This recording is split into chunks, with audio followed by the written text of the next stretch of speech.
좁은 문으로 들어가라. 멸망으로 인도하는 문은 크고 그 길이 넓어 그리로 들어가는 자가 많고 생명으로 인도하는 문은 좁고 길이 협착하여 찾는 이가 적음이니라. 아멘. 네, 본격적으로 오늘 말씀 들어가기 전에 지난 시간에 배웠던 거, 지난 시간에 들었던 말씀 다시 한번 잠시 짚고 들어가겠습니다. 지난 시간에 첫 번째 소제목이 뭐였죠? 네, 교회의 이상이라는 제목이었어요. 교회 이상에 대해서 말씀드렸습니다. 그러면서 제가 뭐 남자와 여자 이야기도 하고 그러면서 제가 말씀드린 것이 교회 이상은 곧 무엇이다. 네, 교회 이상이란 곧 예수의 취향이다. 이렇게 말씀드린 바 있습니다. 그리고 이 교회 이상 안에 포함되어 있는 것은 정상적인 교회 상태가 무엇인지, 또 가장 이상적이고 가장 온전한 상태의 교회란 무엇인지, 또 그 교회를 우리가 세우고 완성하기 위해서는 과연 무엇이 필요한지, 그것이 그 이상 가운데, 교회 이상 가운데 다 포함되어 있다고 말씀드렸습니다. 그리고 이것은 너무나도 중요한 거라서 이것을 만약에 여러분들이 몰라주고 다른 것에 집중한다면 어떻게 된다죠? 네. 이것을 몰라주면 결코 예수와 같은 곳에 갈 수 없다. 예수와 같은 곳에 살 수 없다. 이렇게 말씀드린 적이 있습니다. 그래서 이 교회 이상을 이루는 일은 예수께 가장 큰 만족을 드리는 일이다 라고 말씀드렸습니다. 그래서 제가 말씀드린 것이 우리는 이 이상을 발견하고 보아야 된다. 근데 예수께서 이 이상을 어디에 숨겨 놓으셨다고 말씀드렸죠? 네, 맞습니다. 성경에 숨겨 놓으셨다. 교회 이상을 성경 속에 숨겨 놓으셨다 말씀드렸습니다. 그래서 사실상 이렇게 말씀하신 겁니다. 나는 너희랑 결혼할 건데 내가 원하는 이상형은 이래 라고 우리한테 말씀해 주신 거예요. 예수님께서 원하시는 이상형은 이러이러하다 라는 것을 주님께서 성경에서 다 말씀해 주신 겁니다. 곧 정상적인 교회의 모습은 바로 이런 거야 라는 것을 성경에서 계속해서 말씀해 주시는 겁니다. 그 사례들이 어디서 나온다고 했죠? 맞습니다. 아담과 하와도 있었고요. 또 야곱도 있었고 또 그 뒤에 요셉과 그 가족들의 이야기를 통해서도 우리가 예수 그리스도와 교회의 관계를 이해할 수 있습니다. 또 보아스와 룻을 통해서도 그렇고요. 또 쭉 이렇게 나아가다가 너무 많은데 나아가다 신약에 이르러서는 초대교회를 통해서 우리가 이 교회 이상적인 교회에 대해서 더욱더 깊이 직접적으로 보고 이해할 수 있습니다. 아멘.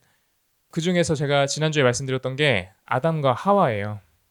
하와가 어디에서 나온 사람이라고 했죠? 하와는요, 아담처럼 진흙을 빚어서 만든 사람이 아니라 이미 진흙을 빚어서 만든 사람인 아담의 옆구리에서 나온 갈빗대로 만들어졌다 말씀드렸죠. 그리고 또 우리가 아는 이야기가 하와가 언제 미혹이 됐습니까?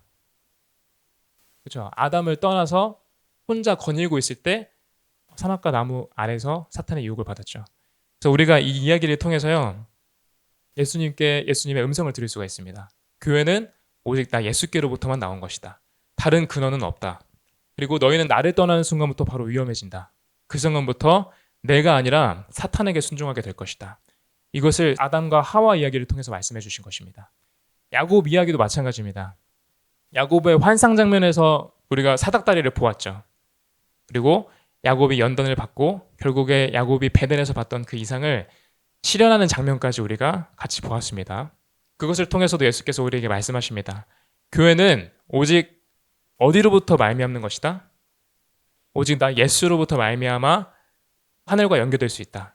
오직 사닥다리인 나 예수로 말미암아서만 하늘과 연결될 수 있다.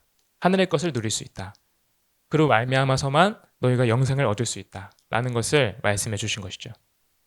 또한 이어서 또 이것도 말씀해 주신 겁니다. 참된 교회라는 것은 오직 예수라는 사닥다리 아래 세워져 있는 것이다. 그것만이 참된 교회다.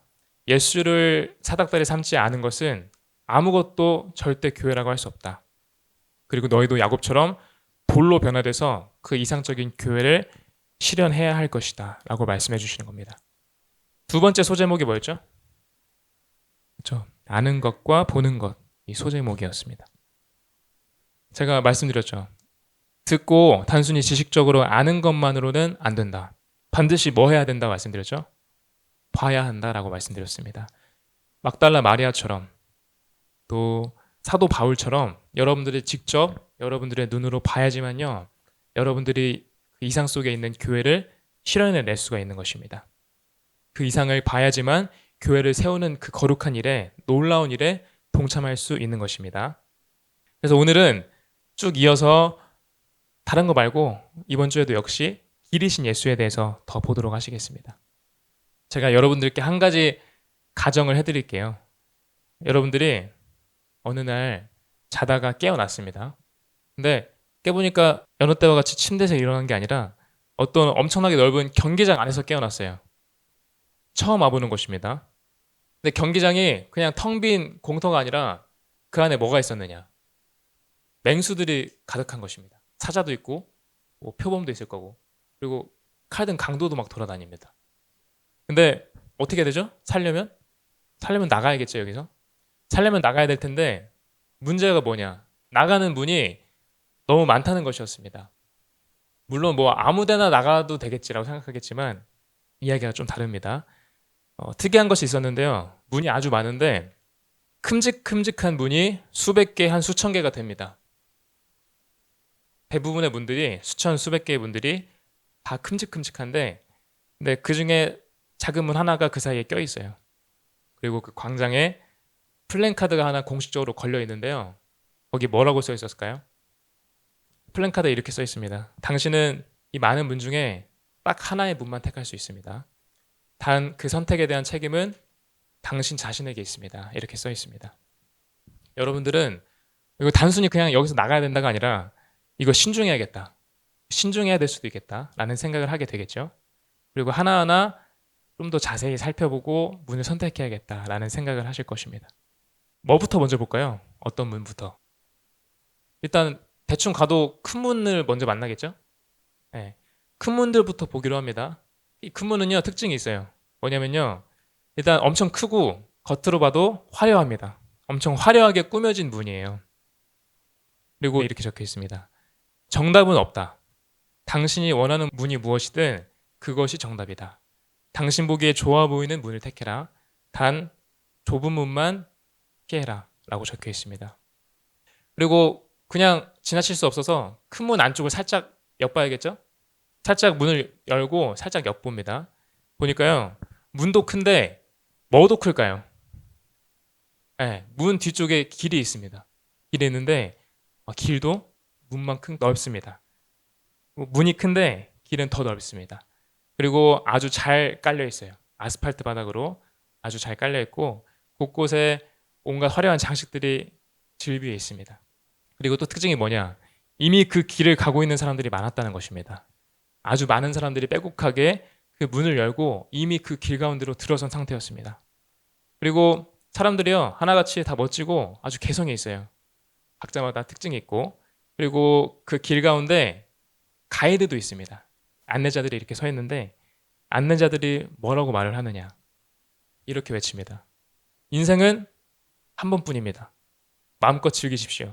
이 길 위에서는요, 다른 것이 주인이 아니라 오직 당신이 주인입니다. 당신이 원하는 모든 것이 다 이곳에선 허용될 수 있습니다. 라고 선포하고 있습니다. 네, 이것이 큰 문과 그 너머에 있는 풍경입니다. 그 다음에는 쭉 보다가 다 큰 문들이 다 비슷해요. 그러다가 쭉 넘어가다가 드디어 작은 문을 탐색하기로 합니다. 외관에서부터 어떨까요? 삐까뻔쩍할까요? 네, 초라합니다. 초라하고 상당히 허름하고 조금 오래돼 보이는 느낌을 받습니다. 그리고 여기에도 문구가 하나 붙어 있는데 이렇게 써 있어요. 오직 이 문만 정답이다. 이 문과 이 길만이 당신이 살 수 있는 유일한 방법일 것이다. 이렇게 적혀 있습니다. 대부분의 사람들이 이 문구를 보면 어떻게 생각할까요? 이 무슨 시대에 뒤처지는 말인가? 요즘 시대에 상당히 편협한 발언이네? 뭔데 이렇게 당당하지? 이렇게 생각할 것입니다. 또 이번에도 그냥 지나칠 수 없죠. 그래도 살짝 엿보기로 합니다. 살짝 엿봤는데요. 그 너머에 어떤 풍경이 있었을까요? 뭐가 있었을까요? 이 문 너머에도 길이 있었겠죠? 아까 길은 상당히 넓고 어디로 가도 다 상관이 없을 정도로 길이 엄청나게 넓었습니다. 근데 이번에는요, 문도 작았는데 길도 엄청나게 좁은 거예요. 그리고 잘 닦여지도 않습니다. 그리고 당연히 사람들이 많았을까요? 적었을까요? 맞습니다. 아까 그 큰 문들에 비해서 너무나도 사람들이 조금밖에 없었어요. 그리고 여기서는 뭐 화려한 장식이든 어떻게 꾸며진 거든 아무것도 그런 장식들을 찾아볼 수가 없었습니다. 그리고 심지어 길도 좁은데 방해꾼들이 어찌나 그렇게 많은지, 길대로 좁은 길대로 그대로 가는 것도 어려운데 이 길 양쪽에 서서 온갖 방해꾼들이랑 온갖 영업하는 사람들이 질비하게 서 있는 거예요. 그리고 여기에도 뭐가 있었느냐? 여기에도 안내자가 있습니다. 안내자가 여기서도 외치고 있습니다. 마찬가지로 똑같이 외칩니다. 인생은 한 번뿐입니다. 라고 외칩니다. 인생은 한 번뿐입니다. 진정 당신을 위한 길은요, 많지 않고 오직 하나밖에 없습니다. 당신을 위한 길은 오직 이 길뿐입니다. 단 주의사항이 있습니다. 당신이 아무리 원하더라도 절대 왼쪽이든 오른쪽이든 치우치지 마십시오. 오직 당신은 가운데로만 가야 됩니다. 당연히 좁고 불편하겠지만 이 길을 따라가면 당신은 가장 좋은 분, 또 가장 좋은 곳에서 그분 곁에서 영원히 누릴 수 있을 것입니다. 가장 좋은 분을 만나고 또 가장 좋은 곳에서 영원히 누릴 수 있을 것입니다. 라고 선포하는 것이었습니다. 근데 특이한 게 있었는데요. 분명 길도 좁고 문도 허름했고 뭐 하나도 보잘것이 없는데 걷는 자들은 어땠을까요? 걷는 자들의 외형적인 특징. 걷는 자들은 볼품이 있었을까요? 똑같습니다. 걷는 자들도 보니까 볼품이 없습니다. 근데 신기하게도 볼품이 없는데요. 그들의 얼굴은 빛나고 있습니다. 그 누구보다 환경적으로 봤을 때 누구보다 불안해해야 될 사람들이요. 오히려 가장 확신이 있어 보이는 거예요. 그리고 당연히 가장 외롭고 고독해 보여야 될 사람들이 오히려 마치 엄청나게 친한 친구랑 함께하고 있듯이 가장 충만해 보이고 가장 안정 있어 보이는 것이었습니다. 좀 신기하네 하면서 문을 닫습니다. 다 둘러봤어요. 이제 여기 걸려있는 플랜카드처럼요. 당신은 어떤 문이든지 선택할 수 있습니다. 하지만 책임은 나의 몫이겠죠? 여러분들은 이 중에서 어떤 분, 어떤 길을 택하시겠습니까? 극히 대부분의 사람들이요. 어느 쪽을 택할까요? 당연히 크고 넓은 길을 택하겠죠. 그리고 이 너무나도 작고 좁은 길을 택하는 사람은 극소수밖에 없을 것입니다. 근데 오늘 본문에서도요. 여러분들이 이미 잘 보셨겠지만 예수님도 이 문과 이 길에 대해서 말씀하고 계십니다. 근데 주님은 이 중에서 어떤 문을 택하라고 말씀하시죠? 예수님은요. 굳이 우리에게 들어가기도 힘들고 찾기도 힘들고 또 가기는 더 힘든 그 좁은 문과 좁은 길을 택하라고 말씀하십니다. 오늘 본문 말씀 좁은 문으로 들어가라 말씀하셨죠? 그리고 나서 멸망으로 인도하는 문에 대해서 말씀하십니다. 특징이 어떻다고 말씀하시죠? 멸망으로 인도하는 문은 일단 크다. 그리고 그 이후의 길은 어떠하다? 길은 널찍하다, 넓다. 그래서 자연히 그 속에 들어가는 사람들이 너무나도 많다. 반대로 멸망이 아니라 생명으로 인도하는 문은 어떨까? 좁다. 그리고 그 너머에 있는 길은 협착하다라고 말씀하셨습니다. 당연히 찾는 사람도 적었고요. 예수님은 어쨌든 우리에게 좁은 문을 택하라고 말씀하셨습니다. 다들 큰 문 좋아하고 넓은 길 당연히 좋아할 텐데 굳이 주님은 왜 이 좁은 길로 가라고 말씀하셨을까요? 오직 그 좁은 문만이 우리 모두를요 생명으로 인도하는 유일한 문이기 때문입니다. 이 생명으로 인도할 수 있는 유일한 문, 이게 뭘까요? 네, 곧 예수님 자신이겠죠. 예수님 자신이 우리를 생명으로 인도하는 그 좁은 문인 것입니다. 세상은요 항상 우리에게 말하는 것이 있어요. 뭐냐면요, 여러분의 모든 선택을 항상 존중하고 지지한다는 것입니다. 세상에서 항상 그렇게 말해요. 여러분들이 무슨 선택을 해도 여러분들이 행복할 수 있는 길을 택하세요. 여러분들의 길은 여러분들이 스스로 개척하는 것입니다. 그리고 뭘 하든 열심히 성실히 착하게 하시면 됩니다. 종교에 대해서도 마찬가지죠. 어떤 종교든 상관없으니까 열심히 잘 믿으세요. 착하게 살면 오케이입니다. 세상에서 말하는 건 늘 한결같아요. 아주 포용적입니다. 하지만 이렇게 세상의 목소리를 듣다가 예수님의 음성을 들으면요 아주 단호하고 차갑게 느껴지기도 해요. 예수님은 항상 한결같이 이렇게 말씀하십니다. 큰 문의 결말은 저 큰 문의 결말은 멸망이다. 오직 너희는 나를 통해서만 구원을 얻을 수 있다. 또 나를 통해서만 생명을 얻을 수 있다. 라고 말씀하시는 것입니다. 이러한 예수님의 목소리는요, 단 한 번도 변한 적이 없습니다. 이러한 예수님의 주장은 한 번도 바뀐 적이 없습니다. 아무것도 모르는 입장에서 보면요, 이 예수라는 좁은 문을 택하는 사람은 바보입니다.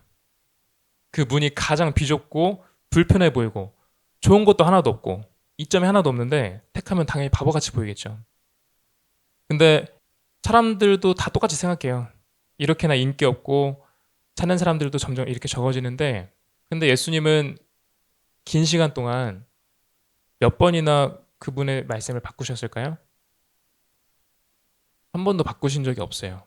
지금까지도 예수님은 문이 너무나도 좁고 길이 너무나도 좁아서 찾는 사람들이 점점 적어지는데도요, 여전히 예수님은 양보하실 생각이 없습니다. 뭐 문을 화려하게 꾸미거나 길을 확장하거나 하지도 않으십니다. 뭐 대충 옆문으로 들어가도, 비슷하게 생긴 문으로 들어가도 열심히 착하게 살면 봐줄게, 뭐 이런 거 없습니다. 시대가 아무리 지나도요, 동일하게 말씀하실 것입니다. 지금으로부터 한 100년, 1000년이 지나도 예수님은 똑같이 말씀하실 것입니다. 오직 나만이 양의 문이다. 오직 나만이 길이요, 진리요, 생명이다. 라고 말씀하실 것입니다. 근데 진짜 신기한 게 뭘까요? 이 문이 어때 보인다고 했죠? 세상 사람들 보기에. 여러분도 잘 아실 것입니다, 이미. 너무나도 바보 같고 참 이렇게나 융통성 없어 보이는 문이 없습니다. 이 예수라는 문이요. 근데 그 문을요, 우리가 이 좁은 문, 이 좁은 길을 이미 알고 택했다는 것이 가장 신기한 사실일 것입니다. 우리는 온 세상이 이 문을 어떻게 생각하는지 이미 너무 잘 알고 있습니다. 하지만 그럼에도 불구하고 어떻게 신기하게 이 예수라는 문을 택하게 된 것이죠. 그리고 더더욱 신기한 것은 우리 가운데 아직도 이에 대해서 후회하는 사람이 없다는 것입니다. 길이 편하셔서 후회하지 않으시고 계신가요? 길이 편하진 않으시죠? 그럼에도 불구하고 우리 가운데 후회하는 사람은 아직 한 명도 없습니다. 아직 뭐 예수나 천국이 눈에 보이는 것도 아니지 않습니까? 눈에 보이는 것도 없고, 또 솔직히 내 지능으로서 이 예수라는 분을 다 이해할 수도 없는데, 우린 여전히 이 문을 조금도 의심하지 않고 있습니다. 오히려 날이 갈수록 확신이 더해져 가고 있고요. 오히려 다른 사람들까지 이 좁은 문으로 초대하고 있죠. 근데 우리가 꼭 알아야 될 사실은요, 이 문이 너무나도 중요한데요, 이것만 중요한 게 아니라는 것입니다. 아까 제가 표현해 드렸죠. 문 너머에 뭐가 있었다? 네, 좁은 길이 있었다. 문이 끝이 아니라 그 뒤에 길이 계속해서 나 있다는 게 우리가 꼭 유념해야 될 사실입니다. 우리가 다 기억할 것입니다. 어떻게든 각자가 다 예수라는 분을 알게 됐고요. 예수라는 문을 열고 구원 안으로 들어오게 됐습니다. 생명을 얻는 그 길로 들어서게 됐어요. 근데 여러분들이 예수를 믿게 되면 어떻게 될 것이다. 다들 각자 이렇게 상상하고 기대하던 바가 있을 것인데, 좋은 편을 생각했겠죠? 여러분들이 생각하는 복을 상상했겠죠? 근데 믿어보니까 어떠세요? 복이 팡팡 터지던가요? 네. 복이 팡팡 터지는 게 아니라 내가 팡팡 터지기 시작하죠. 네. 아주 협착한 길이 시작됩니다. 주님께서 협착한 길이라고 말씀하셨는데, 이 협착이라는 게 무슨 뜻일까요? 네, 맞습니다. 매우 비좁다. 그리고 매우 험하다라는 뜻입니다. 일단 가기가 너무나도 어려운 길을 협착한 길이라고 말씀하고 계신 것입니다. 이 협착한 길이 우리가 가야 할 길인 것입니다. 사실 생각해보면요, 앞서 등장했던 이 좁은 문, 이 문만 열어도 사실 그 사람은 이미 특별한 사람이 된 거예요. 근데 이 좁은 길을, 그 뒤에 나오는 이 좁은 길을 벗어나지 않고 온전히 완주하는 것은요, 그것보다도 더 특별해지는 것입니다. 이미 좁은 문을 열어도 특별한 것이지만 이 좁은 문 너머에 있는 이 좁은 길을 온전히 완주한다는 것은 비교할 수 없이 더더욱 특별한 것이 될 것입니다. 성경은요, 오직 예수라는 이 문만이 답이다 라고 한결같이 외치고 있는데, 그뿐 아니라 오직 예수라는 이 길만 답이다 라고 또한 외치고 계신 것입니다. 이 문과 길, 다 예수라는 것이죠. 주님은요, 우리가 예수 믿고 구원과 생명을 얻게 하셨습니다. 근데 그 이후에 지금 우리를 어떻게 대하고 계시죠? 이제 구원 받았으니까 다 너희들 것이다. 뭐 하고 싶은 거 있니? 다 누리고 즐겨라. 이렇게 말씀하고 계신가요? 우리를 그렇게 대우해주고 계신가요? 우리에게 많은 것들을 주님께서 공급하시고 허락하시지만요. 주님은 우리가 원하는 대로 내가 혼 안에서 내가 육체 안에서 원하는 것을 결코 다 즐기고 누리도록 절대 허락하지 않으십니다. 주님은 이렇게 말씀하십니다. 문 열었느냐? 그러면은 이 협착한 길도 벗어나지 말고 끝까지 완주해라. 이렇게 말씀하시는 것입니다. 네, 우리는 이미 다 예수께 뭣도 모르고 당한 사람들입니다. 누가 예수를 믿기 전에 처음부터 생각하기를 이제 예수 믿으면 고생길이 열릴 것이다. 큰맘 먹고 가야겠다. 이렇게 생각한 사람이 어디 있겠습니까? 다 처음에는요. 예수 믿으면 그냥 복 받을 줄 알고 혹은 인생의 문제, 내 인생의 이 힘든 문제가 즉시 해결될 줄 알고 혹은 예수라는 분에 대해서 들으니까 너무 매력적이고 좋아져가지고 뛰어드신 분들이실 것입니다. 근데 막상 문 열고 뛰어들었는데요. 생각해보면요. 오히려 전보다 힘들어진 것도 있어요. 오히려 우리가 더 많이 잃어버리는 것도 있게 되었습니다. 그럼에도 불구하고 아직까지 이 중에 뛰쳐나간 사람이 없는 것이 신기하죠. 물론 때때로 주님을 원망하게 되기도 하고 너무 힘들어서 불평하게 되기도 하지만요. 우리 중에 대부분은 때때로 힘들고 분명 어려움이 있겠지만 오히려 속으로 이렇게 다짐하게 됩니다. 힘들지만 그래도 이 길 안 벗어나고 끝까지 잘 가야지 이렇게 다짐하면서요. 마음 가운데서 점점 더 견고해져만 갑니다. 또한 이 길 위에서 얻을 수 있는 기쁨과 즐거움들, 평안을 계속해서 간증하시고 있으실 거예요. 이 길을 잘 가고 계시다면요. 정상적으로 길을 걷고 계시다면요. 우리는 간증할 수 있습니다. 이렇게 간증할 것입니다. 솔직히 힘들 때 있습니다. 솔직히 흔들릴 때 있긴 있습니다. 그렇다고 이 길에 들어선 거를 후회하느냐? 절대 후회하지 않습니다. 이렇게 간증할 것입니다. 그리고 만약에 너희를 다시 처음으로 돌려주겠다. 원점으로 돌이켜주겠다. 하면은 100번 처음으로 돌아가게 된다. 그래도 다시 100번 이 길을 택할 것입니다. 라고 고백할 것입니다. 그리고 추가로 고백할 수 있는 것은 이 길 가운데는 결코 세상에 줄 수 없는 즐거움과 또 기쁨, 평안과 확신이 있습니다. 라고 고백할 것입니다. 여러분들은 정상적으로 고백하고 계신가요? 스스로 점검해 보실 수 있으시길 바랍니다. 이러한 고백은요, 단순히 우리만 할 수 있는 고백이 아니라 이미 성경 속에서 수없이 고백되어 온 고백입니다. 시편 16편 11절에서 다윗도 예수님을 향해서 이렇게 고백합니다. 하나님이 허락하신 그 길에 대해서 이렇게 고백합니다. 주께서 생명의 길로 내게 보이시리니 생명의 길로 내게 보이시리니 주의 앞에는 기쁨이 충만하고 주의 우편에는 영원한 즐거움이 있나이다. 이렇게 고백하고 있죠. 이 고백이요. 오늘날 우리에게서도 항상 한결같이 동일하게 표현되기를 원합니다. 저는요. 종종 기도하다가 혹은 생활할 때 예수님께서 나한테 주신 일들을 생각할 때 정말 생각할수록 신기하다는 느낌을 받아요. 아까 말씀드렸죠. 우리가 광장에서 깨어났는데 아주 수많은 문들이 있었다. 우리 다 똑같은 상황이었을 것입니다. 세상에서 선택할 수 있는 선택지가 너무나도 많아요. 예수 말고. 그런데 내가 어떻게 그 많은 문들 가운데서 그 중에서 제일 좁고 이 비좁은 문을 택하게 됐지? 이 초라한 문을 택하게 됐지? 생각할수록 신기하고 놀라운 것입니다. 그리고 문을 연 것도 신기한데 어떻게 내가 이 문을 통과해서 이 너무나도 비좁고 금세 이탈하기 쉬운 이 길을 지금까지 온전히 걸을 수가 있지? 라는 것을 생각해도 또한 마찬가지로 너무나도 신기하고 감격스러워요. 이거는 확률적으로요 말이 안 되는 일입니다. 이거는 절대 제 지능이나 제 능력으로 해낼 수가 없는 선택이었어요. 그래서 결국 결론 짓게 됩니다. 모든 게 내가 한 일이 아니었구나. 결국 다 예수의 은혜였고 순전히 예수의 공로였구나. 그것을 인정할 수밖에 없는 것입니다. 지금까지의 과정도 다 예수의 공로, 예수의 은혜였음을 고백할 수 있으니까요. 앞으로의 길 또한 예수 없이는 완주할 수 없다라는 결론이 나오더라고요.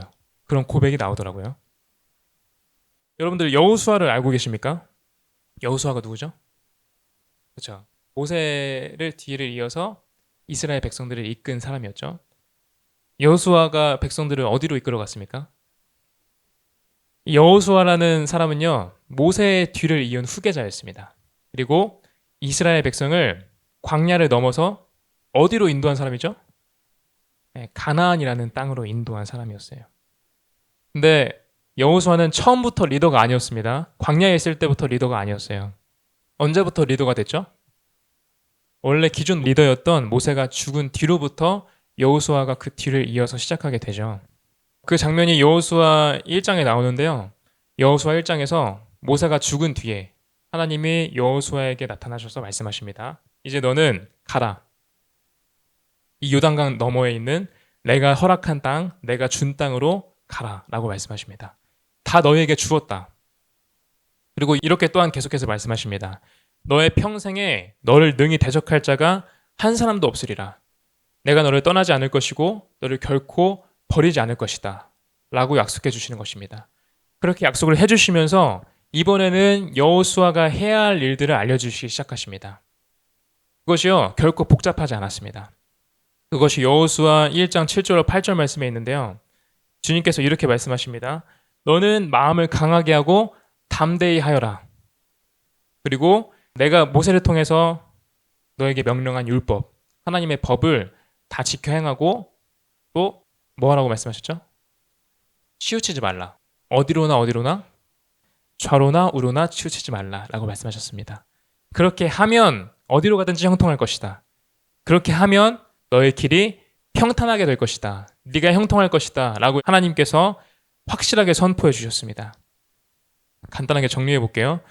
하나님께서는 여호수아가 행할 일을 이렇게 말씀해 주셨습니다. 너는 하나님의 법을 지켜 행해라. 그리고 좌우로 치우치지 말고 그 길의 중심에 머물러라. 이렇게 말씀하신 것이었습니다. 그래야만 네가 형통하고 그래야만 너의 길이 잘 되고 성공하게 될 것이다. 이렇게 말씀해 주신 것이었습니다. 여러분들, 여호수아에게 하신 이 말씀이요.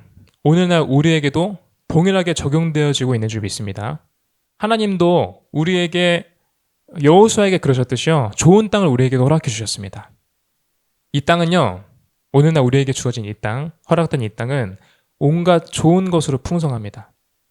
그 땅에서 누린다는 것은 무엇을 의미하냐면 예수 안에 있는 모든 풍성들을 누린다는 것을 의미합니다. 또 다른 말로는 풍성이신 예수님 자신을 누린다는 것을 의미합니다. 다시 한번 그 땅에서 누린다는 것은 예수 안에 있는 모든 풍성을 누린다는 것을 의미하고요. 또 돌려 말하면 풍성이신 예수님 자신을 누린다는 것, 그것을 의미합니다. 다시 말해서 그 땅은 무엇이죠? 곧 예수님 자신인 것입니다. 그래서 여호수아에게 하신 말씀이요. 오늘날 우리에게도 동일하게 적용된다는 것입니다. 여호수아가 그 땅을 차지하기 위해서 해야 됐던 일이 무엇입니까? 하나님의 법을 지키고 그 길 위에서 좌로나 우로나 치우치지 않고 중심을 지키는 것이었죠. 우리도 동일하다는 것입니다. 우리도 이 약속의 땅, 이 풍성으로 가득 찬 땅인 예수님 자신을 다 정복하고 누리기 위해서는요. 여호수아랑 똑같이 하면 됩니다. 하나님께서 주신 법을 잘 지켜 행하고 또 두 번째로는 길 위에서 이 허락된 길 위에서요. 중심을 지키고 좌우로 치우치지 않으면 되는 것입니다. 하나님의 법이라는 것이 오늘날 우리에게 어떻게 적용될 수 있을까요? 하나님의 법. 예수의 말씀을 말하는 것입니다. 하나님의 법은 오늘날 우리에게 주어진 예수의 말씀을 뜻합니다. 그 말씀을 지켜서 행해야 하는 것입니다. 여러분들, 말씀을 어떻게 지켜 행할 수 있나요? 이것에 필요한 것이 첫 번째로 뭐가 있을까요? 말씀을 지키려면 제가 여러분들한테 여러분들 디모데후서에 있는 말씀을 지키십시오 라고 말씀드린다 칩시다. 그럼 일단 뭐를 해야 되죠? 펴서 보셔야겠죠? 근데 여러분들이 생각하기를 대충 성경책이니까 이웃을 도우라, 지나가는 할머니 도와주라 이런 말들이 있을 거야 하면서 여러분들이 생각하는 의를 행하기 시작합니다. 여러분들이 생각하는 좋은 일을 생각하기 시작해요. 이러면은 그것을 지킨 것인가요? 안 지킨 것인가요? 안 지킨 것이죠. 여러분들이 말씀을 온전히 지키기 위해서는요. 예수께서 하신 말씀이 무엇인지를 일단 보셔야 될 겁니다. 일단 보시고 이 말씀을 직접 눈으로 확인하고 읽으심을 통해서 말씀을 알게 되셔야 됩니다. 예수의 말씀을 알려면 당연히 예수님 자신께 집중해서 성경을 읽으셔야겠죠? 그리고 성경을 읽고 단순히 지식으로만 그것을 넣는 것이 아니라 기도로 말씀을 소화시키셔야 될 것입니다. 그래야만 말씀을 읽고 기도로 소화시키셔야지만 그래야만 말씀을 온전히 알고 실행할 수 있는 것입니다. 이것이 하나님의 법을 지키는 것의 의미라고 할 수 있겠습니다. 그 다음 뭐가 있었죠?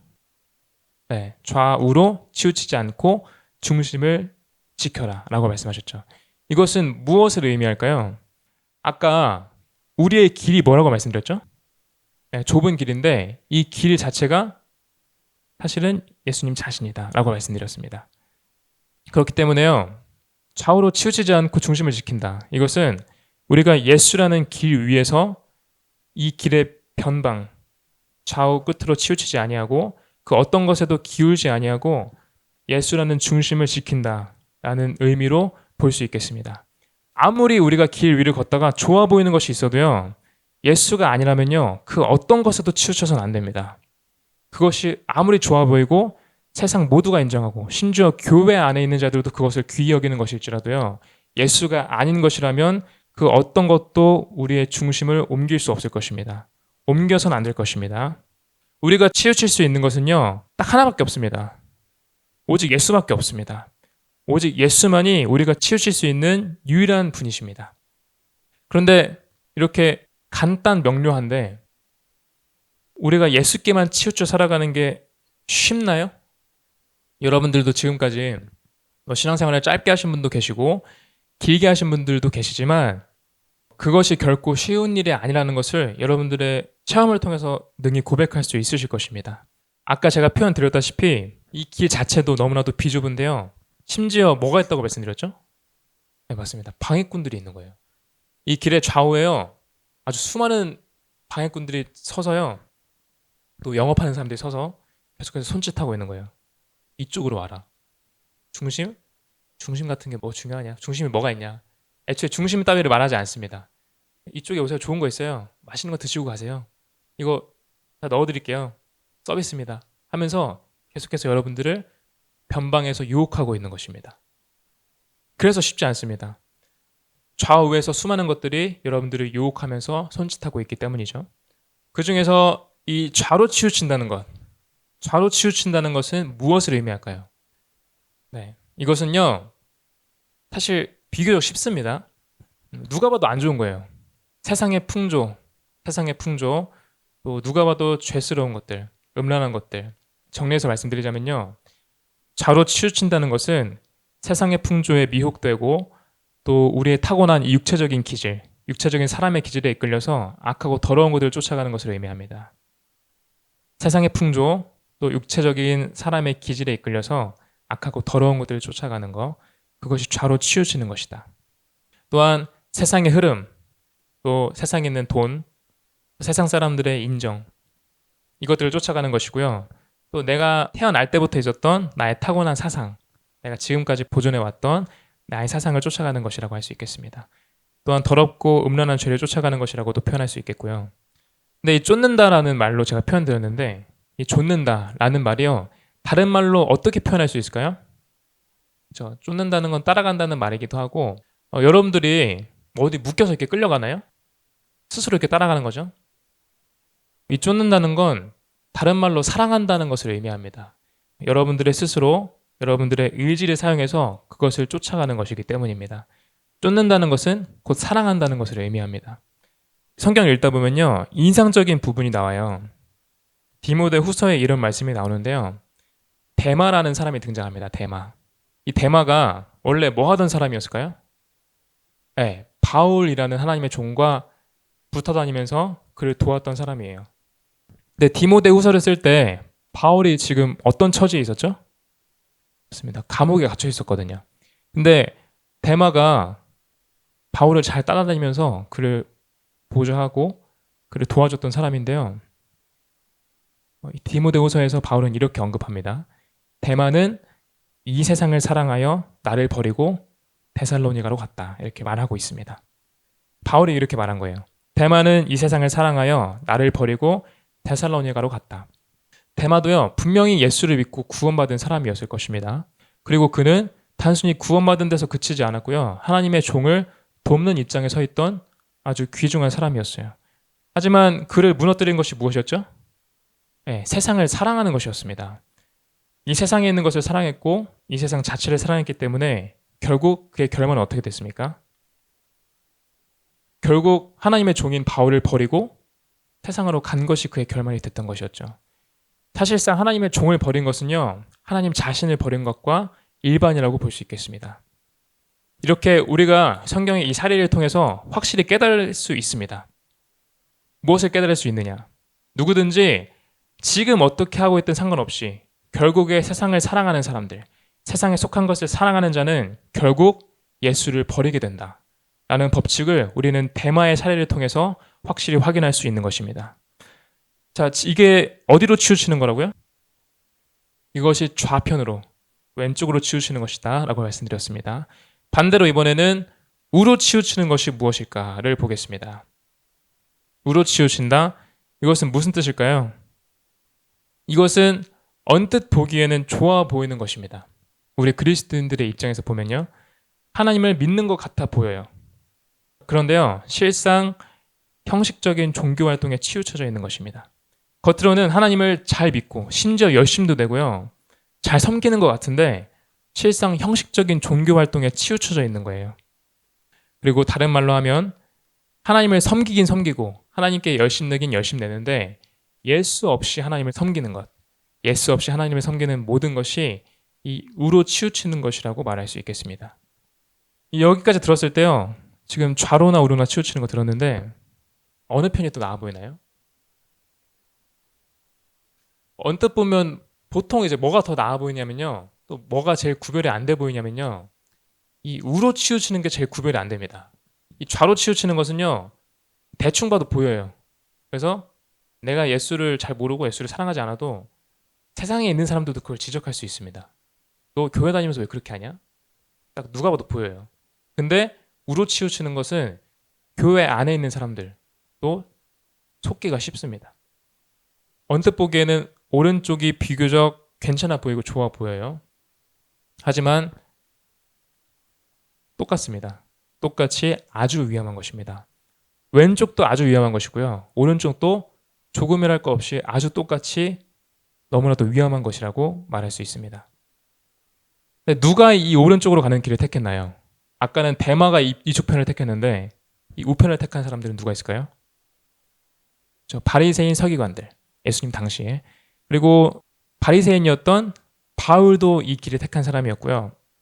또 그 이후 시대 때는요,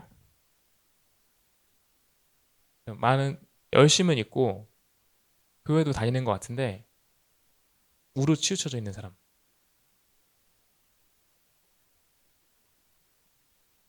로마 카톨릭이 있습니다. 네, 로마 카톨릭도 아주 열심도 내고 예수를 알고 있죠. 하나님에 대해서 열심을 우리보다 더 낼 때도 많습니다. 하지만요, 그들은 우편으로 치우쳐도 아주 단단히 치우쳐져 있습니다. 그리고 또 누가 있냐면요, 지금 시대에도 그런 사람들이 있고 장차도 있습니다. 로마 카톨릭도 그러했지만 장차 이 마지막 때에 예수 없이 교회에 머무는 수많은 자들도 이 오른편 쪽을 택할 거예요. 다시 돌아가서 보면요, 바리새인들 특징이 어땠죠? 그들이 매일마다 보는 것이 있었어요. 매일마다 성경을 아주 남들보다 훨씬 더 많이 읽고 심지어 외우고 다녔습니다. 그들은. 근데 그들이 어떤 길을 택했죠? 그들의 최대 업적, 인류를 구원하기 위해 온 어린 양, 사실상 하나님 자신이신 예수님을 죽였죠. 성경을 가장 달달 읽고 심지어 외웠던 그들이 예수님을 못 박아 죽이는 주인공들이 됐습니다. 바울도 바리새인이었잖아요. 바울도요, 어디 가다가 예수님 만났죠? 다메섹 도상에서 만났는데 그가 왜 그 길을 가고 있었느냐? 예수 믿는 사람들 집집마다 찾아내서 잡아서 돌로 쳐 죽이려고 가다가 예수님 만나게 됐죠. 로마 카톨릭도 마찬가지입니다. 로마 카톨릭도 그들 손에 뭐가 들려 있었죠? 성경이 들려 있었거든요. 그런데도 그들은 어떤 일들을 행했습니까? 그들은요, 진리인 성경 자체를 붙들고 있었으면서도 그 누구도 이 진리에 접근하지 못하도록 아주 철저하게 가로막았습니다. 그리고 이 진리를 사랑하는 자들을요, 오히려 학살하기 시작했어요.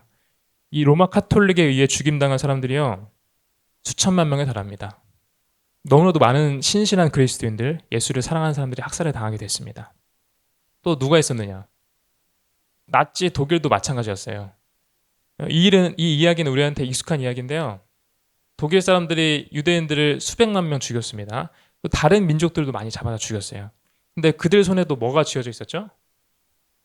그들 손에도 성경이 들려져 있었어요. 유대인들을 학살하고 그들을 죽음으로 내몰았던 사람들 가운데, 또한 그 군인들 가운데 대부분의 사람들이 아주 열심히 교회를 다니는 사람들이었습니다. 근데 우리가 이렇게 확인했듯이요, 오른편에 치우친 사람들은 결국에는 아주 무서운 일들을 이렇게 행하게 된다는 것입니다. 그리고 이런 역사는 아직 끝나지 않았습니다. 앞으로도 계속해서 벌어질 것입니다. 성경에서 말씀하고 계십니다. 마가복음 13장에서요, 형제가 형제를, 아비가 자식을 죽는데 내어주고, 또 자식들이 부모를 대적하여 죽게 하리라. 또 너희가 내 이름을 인하여 모든 사람에게 미움을 받을 것이지만 나중까지 견디는 자는 구원을 얻으리라. 이렇게 말씀하고 계시거든요. 또 이어서 요한복음 16장에서는 사람들이 너희를 추려할 것이다. 출회할 것이다. 무슨 뜻이죠? 네, 그들의 모임 가운데서 내쫓을 것이라는 말씀이시죠. 너희를 추려할 뿐 아니라 때가 이르면 심지어 너희를 죽이기까지 할 것이다. 심지어 때가 이르면 무릇 너희를 죽이는 자가 나타날 것이다. 근데 참 신기한 게, 죽이는 것까지는 그럴듯해요. 그럴만해요. 근데 우리를 죽이는 사람들이요, 우리를 쫓아내고 죽이는 사람들이 생각하기를 이것이 하나님을 섬기는 예다 하리라, 이렇게 말씀하고 계십니다. 우리를 죽이면서 그 사람들이 하나님을 알고 있는 사람들인 거예요. 그러면서 우리를 죽이는 그것이 하나님을 섬기는 일이고 하나님을 위하는 일이다 라고 생각할 것이다 라고 말씀하신 것이었습니다. 여기서 말씀하신 것처럼 장차 마지막 때에 성도들은 환난을 당하게 될 것입니다. 그때 핍박의 대상이 누가 될까요?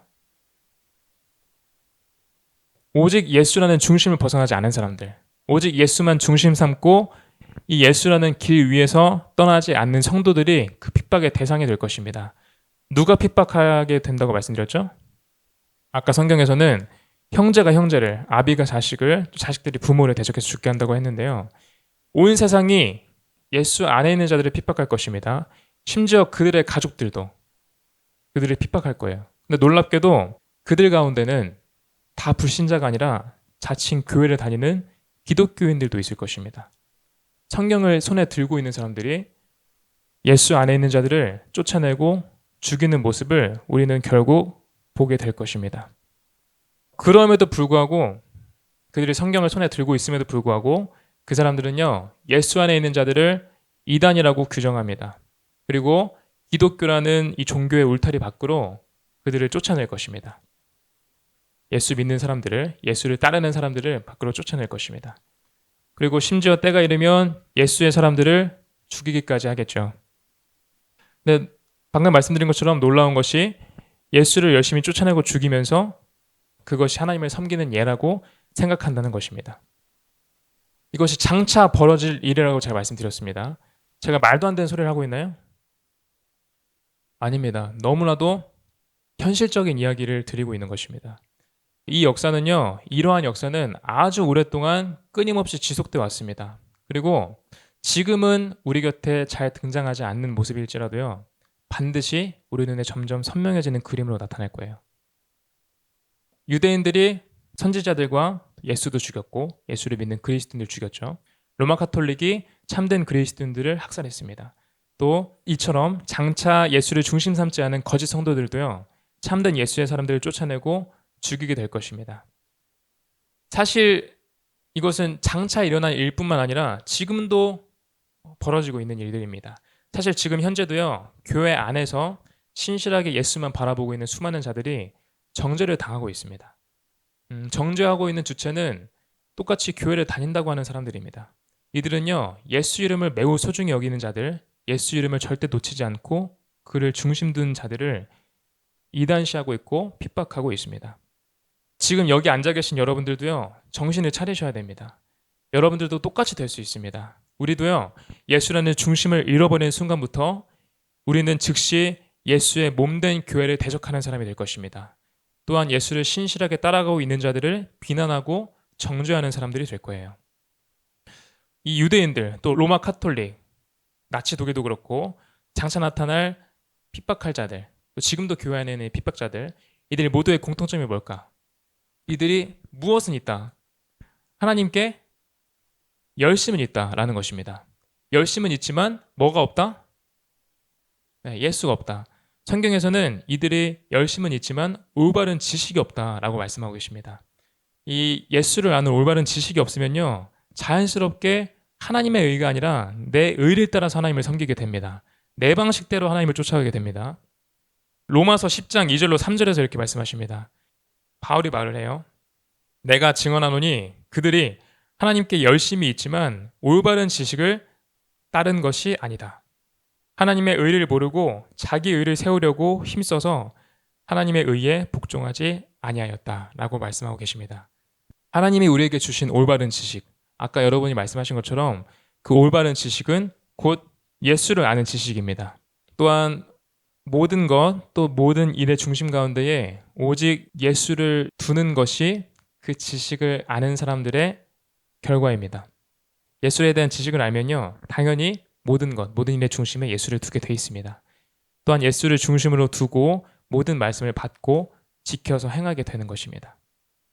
우리가 어디에 있든 또 무슨 말을 하든 무슨 일을 하든 이 예수라는 너무나도 중요한 핵심을 놓치지 않기 위해, 중심을 놓치지 않기 위해서 우리가 해야 할 것이 뭐가 있을까요? 가장 기본적인 거예요. 예수라는 중심을 잃고 싶지 않다? 그럼 여러분들이 해야 될 것. 그렇죠? 그냥 기도를 하는 것이 아니라 예수 이름을 부름으로써 기도해야 됩니다. 이 예수 이름을 부른다는 것이요, 그냥 단순한 구호가 아닙니다. 여러분들을 그 중심에서 벗어나지 않게 만드는 가장 확실한 여러분들의 닻이 될 것입니다. 여러분들이 생명에서 벗어나지 않도록, 그 중심을 떠나지 않도록 붙드는 여러분들의 밧줄이 될 거예요. 그래서 일단 예수 이름을 항상 불러야 된다. 그리고 무엇을 하든지 무슨 이름으로 해야 된다? 무엇을 하든 오직 예수의 이름으로 해야 한다라는 것입니다. 네, 성경에서 말씀하십니다. 너희가 무엇을 하든지 말에나 일에나 다 주 예수의 이름으로 하고 그를 힘입어 하나님 아버지께 감사하라. 이렇게 말씀하시는 것입니다. 네, 이제 마무리할 텐데요. 성도 여러분, 우리는 항상 좌로나 우로 치우칠 수 있는 위험 가운데 있습니다. 안 그래도 위험이 많은데 이 길이 너무나 또한 좁기 때문에 우리는 예수라는 중심을 잃는 순간 바로 어디로든 떨어지게 돼 있어요. 그래서 우리가 어디로든 치우치지 않고 살아남을 수 있는 유일한 비결은 오직 예수 이름만 외치는 것입니다. 오직 예수께만 집중하는 것입니다. 우리가 아직 뭘 몰라도 상관없습니다. 여러분들이 아직 예수에 대해서 많은 것을 알지 못해도 상관없습니다. 뭘 몰라도요, 일단 예수 이름을 맹목적으로 붙드시기 바랍니다. 그리고 오직 예수께만 집중하시길 결심하시고 그렇게 하시길 바랍니다. 그렇게 한다면요, 여호수아에게 그러셨듯이요, 남은 앞길, 여러분의 남은 앞길도 오직 예수께서 알아서 다 책임지실 것입니다. 여호수아가 그러했듯이요, 우리도 여호수아처럼 또한 항상 형통하고 성공할 것입니다. 또한 그가 그랬듯이 이 예수라는 풍성한 땅을 우리도 성공적으로 정복해 나가면서 그 속에서 더욱더 점점 풍성하고 크고 놀라운 풍성을 누리게 될 것입니다. 우리 모두 다 어떤 것에도 미혹되지 아니하고 또 좌로나 우로나 치우치지 않고 오직 예수라는 길 위에서 오직 예수라는 중심을 놓치지 않게 되기를 살아계신 주 예수 이름으로 축원합니다.